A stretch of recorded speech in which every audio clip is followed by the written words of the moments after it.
반갑습니다. 플러스 경매 김수경입니다. 저는 부산 울산 경남 지역에서 경매 대행 그리고 경매 교육 일을 하고 있습니다. 오늘은 구독자분 댓글로 문의 주신 게 있어요. 간단히 제가 댓글로 답을 드렸지만 아무래도 좀 부족하지 않나 하는 생각 들고 여러분도 같이 공부하시면 좋을 것 같습니다.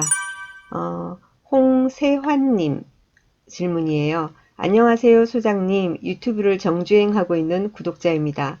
너무 감사드립니다. 정주행하십시오. 처음부터 1강부터. 자세하고 이해가 잘 되는 설명 덕분에 시간 가는 줄 모르고 보고 있습니다. 공부를 좋아하시는 분이신가 봅니다.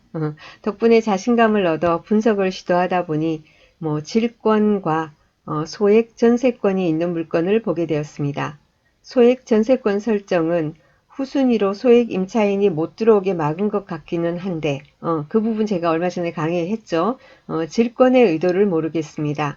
혹시 유튜브로 해석해 주실 수 있으신지요? 서울 남부지방법원 2018 타경 107920입니다. 무리가 된다면 해주지 않으셔도 됩니다. 아이고, 이렇게 점잖으신 댓글을 안 해주셔도 댓글, 구독, 좋아요, 알림 설정 계속 열렬히 할 겁니다. 감사합니다. 했네요. 아이고, 사랑합니다. 제가 그래서 답을 썼어요. 오늘 아침에 수업 급히 들어가야 해서 급히 질권은 주로 NPL로 돈을 빌리면서 빌려주는 쪽에서 설정합니다. 설명이 어렵나요? 등기부는 아직 확인하지 못했습니다. 그러니까 질권을 처음 봐서 문의드렸습니다. 근저당에 질권 설정된 경우에 근저당을 통해 배당을 일부라도 받아 소멸될 경우 질권도 사라지고 인수도 되지 않을 것이라고 생각이 되긴 하는데 맞는 내용인지요? 바쁘신 용무 다 보시고 시간 날 때 알려주시면 감사하겠습니다. 맞습니다. 그러니까 바로 이해를 하셨습니다. 그래서 이 내용 이제 실 사례를 보면서 경매 사건 보면서 제가 차분차분 설명을 드리겠습니다. 댓글 다시는 분들 이렇게 보고 그리고 가끔 카톡으로 이렇게 글이 오는 거 보면은 아이고 소장님 너무너무 잘 보고 있습니다. 그런데 소장님 선생님 채널은 구독자분들도 준 프로입니다. 저희는 뭐 댓글도 못 달겠어요. 근데 그러지 마세요. 모르시는 거 있으면 언제든지 댓글 남겨놓으시면은 제가 차분차분 설명을 드리도록 하겠습니다. 꼭이요. 예. 자, 그래서 사건 준비해 놨습니다. 봅시다. 서울 남부지방법원. 그래서 서울 남부지방법원 2018 타경의 107920입니다.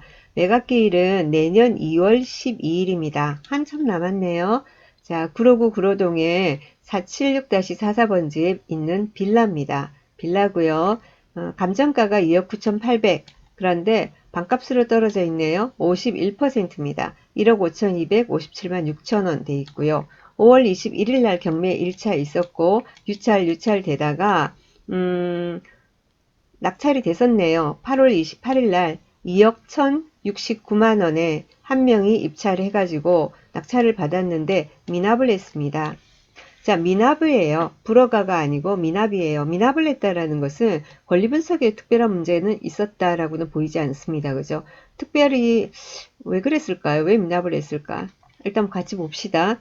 12월 28일 날 1억 9천 해가지고 했는데 아무도 안 들어왔고 그래서 이번에 2월 12일 날 1억 5,257만 6천 원으로 진행을 합니다. 자, 다 그러면은 한번 볼까요? 뭐가 어떻게 된 건지? 뭐가 어떻게 된 건지를 한번 봅시다. 등기부부터 보죠. 등기부 현황 보겠습니다. 2013년 10월 15일 날 공유자 전원 지분 전부 이전, 지금 현재 소유자한테로 일단 거래가 됐습니다. 2013년이에요. 거래가액이 그 당시에 1억 7,500이군요. 그리고는 그날 그래서 잔금을 내기 위해서 담보대출을 받았네요. 국민은행입니다. 국민은행 근저당 6천만 원 있습니다. 그리고 이어서 2016년도에 또 추가 대출이 국민은행에서 나갔군요. 그 다음에 뭐냐면은 2018년 8월 2일 날 근저당이 또 설정되는데 이번에는 은행이 아니고 개인입니다. 김땡땡씨 6천만 원 돼 있습니다.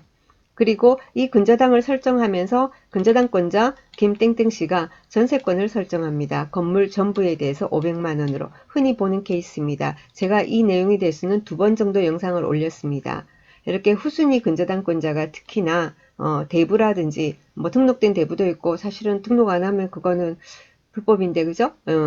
어쨌든 이제 후순위로 이렇게 돈을 빌려주면서 그죠? 나중에 소액 임차인, 지금 현재로는 소유주가 살고 있지만 나중에 임차인이 들어오게 되면 어떻게 됩니까? 임차인이 들어오게 되면은 소액 임차인 최우선 변제해가지고는 돈이 훅 나가잖아요.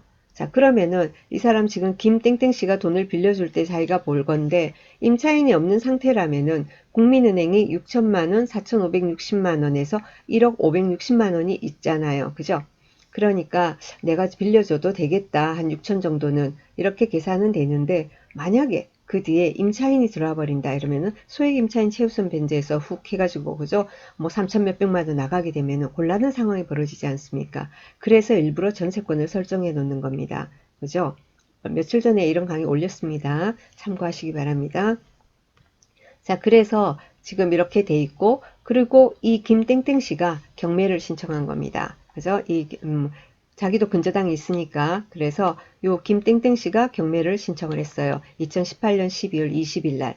그리고 그 뒤에 가압류들이 들어와 있습니다. 막 캐피탈, 저축은행 캐피탈 이런 데서 들어와 있는 그런 상태예요. 자, 그러면 여기서 우리가 볼 때 말소기준 등기는 언제냐면은 2013년 10월 15일 국민은행의 근저당 여기가 말소기준 등기가 됩니다. 2013년 10월 15일. 자, 여기보다 앞서는 전입된 누군가 선순위, 여기서 임차인이 있는지 우리 봐야 되겠죠.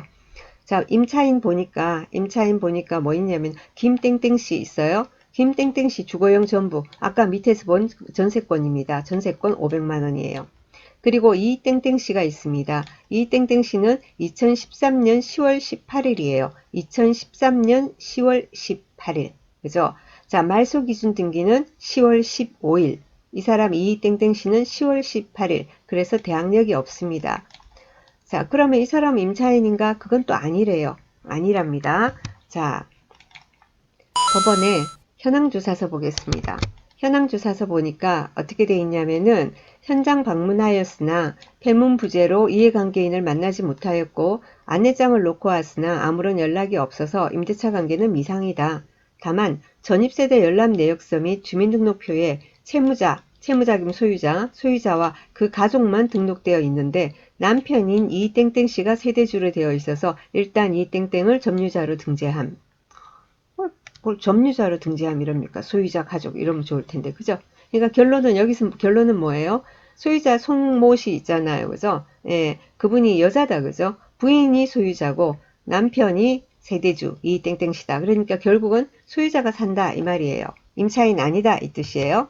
그죠?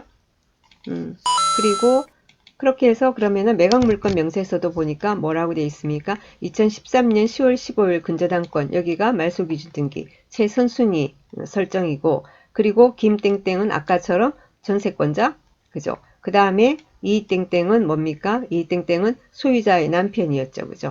네, 그렇습니다. 이렇게 비고에 막 설명이 돼 있어요. 김땡땡은 이건 근저당권자임, 경매신청 채권자임, 이땡땡은 소유자의 남편임. 그러니까 결국은 대항력 있는 임차인은 없다라는 뜻입니다. 그렇지 않습니까? 전입세대 열람 역시 지금 여러분 눈으로 확인하고 계십니다. 자, 그런데 여기 보면 아까 미납을 했었다 그죠? 미납한 이유는 저도 모르겠어요. 뭐 서류상으로는 보았으나 알 수가 없습니다. 여기 보니까 낙찰 받고 나서 9월 4일 날 있지 않습니까? 최고가 매수 신고인이 매각 불허가 신청서를 제출했어요.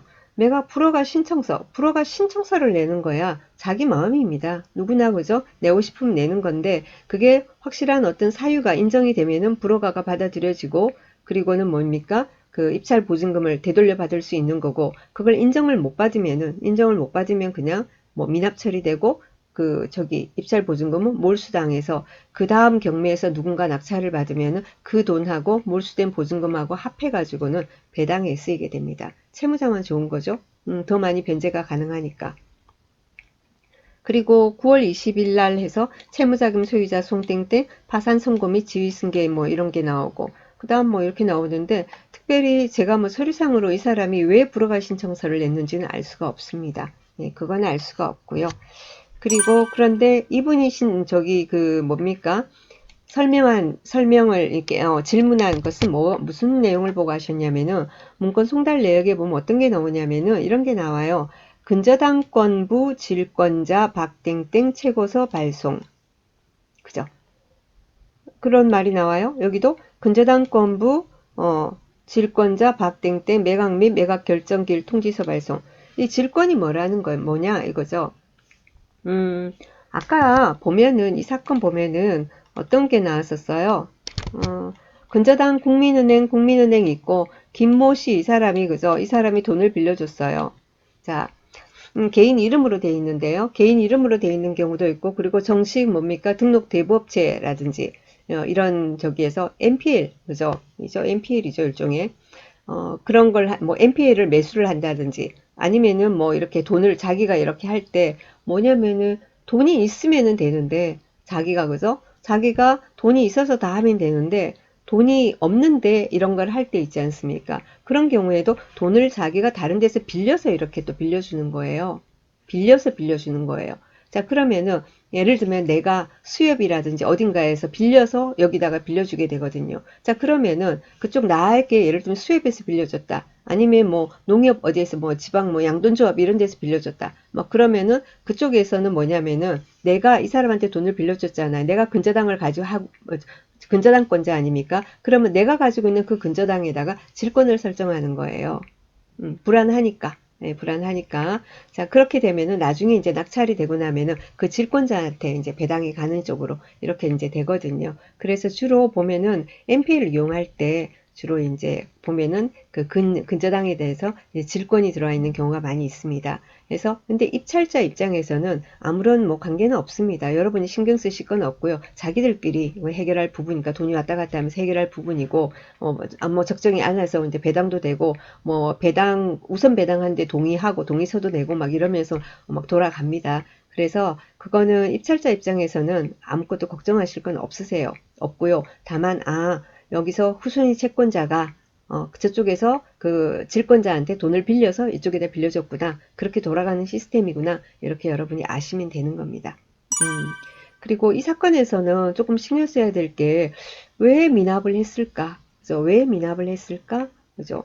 불허가 신청서 왜 냈을까? 무슨 스토리가 있는 건가? 그래서 서류상으로 나타나는 문제는 없으니까 해서 여러분이 현황 조사를 잘 해보시기 바랍니다. 현황 조사를 잘 해보고 뭐 그 현장에 무슨 뭐 하자가 있는 건지 건물 자체에 이런 것도 여러분이 근데 건물 자체에 아주 특별한 하자가 있으면은 저 같으면은 그거는 확실한 어떤 불허가의 사유가 된다라고 보고 있거든요. 어, 또 건물을 우리가 예를 들면 낙찰을 받았어요. 낙찰을 받았는데 지나친 큰 그저 정말로 큰 하자가 있지 않습니까? 그럼 불허가 신청서를 내는 게 맞는 거고 근데 아주 큰 하자는 아니지만은 좀 공사비가 들어가야 되겠다. 그런 경우에는 그 낙찰가가 있으면 거기서 감액 신청을 한다라든지 여러 가지 방법이 있습니다.